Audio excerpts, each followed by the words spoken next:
অনেক দিন ধরেই ইচ্ছা ছিল খারকোল বাটা খাবো, আর বাগানে অনেকগুলো খারকোলও হয়েছিল। তাই বাবাকে যেমনই বললাম, বাবা চটপট করে সকালবেলা খারকোলগুলো সব কেটে দিল। আর সেদিন বাগানেও গেছিলাম, দেখো কতগুলো খারকোল হয়েছে। বাগানে গিয়ে সেদিন কিন্তু পেঁপেও পেড়েছিলাম, দেখো আমাদের গাছে কত পেঁপে হয়েছে। বাবাকে বলাতে সেদিন কিন্তু আমরা বাগান থেকেই বাজারটা সেরে ফেলেছিলাম। এরপর খারকোল বাটার জন্য প্রস্তুতি নিচ্ছি। দিদুন এসেছিল বাড়িতে, তাই দিদুনকে বললাম চটপট, দিদুন খারকোলগুলো কেটেও দিল। এরপর কিন্তু কুচিয়ে রাখা খারকোলগুলো কিন্তু আমি কাঁচা লঙ্কা দিয়ে যথাক্রমে ধুয়ে নিলাম।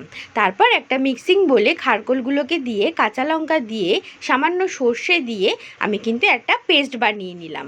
আজকে বানাবো আমি খারকোল বাটা। খারকোল বাটা সবাই খাও, কিন্তু আমি কিন্তু খাই এইভাবে। তারপরেই কড়াইতে তেল গরম করে পেঁয়াজ কুচিগুলো যথাক্রমে দিয়ে লাল লাল করে ভেজে বেটে রাখা পেস্টটা কিন্তু দিয়ে আমি কিন্তু নাড়িয়ে চাড়িয়ে নিলাম। এরপর এর মধ্যে স্বাদমতো নুন, হলুদ আর রসুন বাটা দিয়ে আমি কিন্তু নাড়ালাম যতক্ষণ না পর্যন্ত জলটা শুকায়। তোমরা কিভাবে খারকোল বাটা খাও, আর আমরা এটাকে খারকোল বলি, তোমরা এটাকে কি বলো আমাকে কিন্তু কমেন্টে অবশ্যই জানিও। ভিডিওটা ভালো লাগলে লাইক, শেয়ার, সাবস্ক্রাইব করে দিও। দেখা হচ্ছে তোমাদের সাথে পরের ভিডিওতে। ততদিনের জন্য ভালো থেকো, টাটা।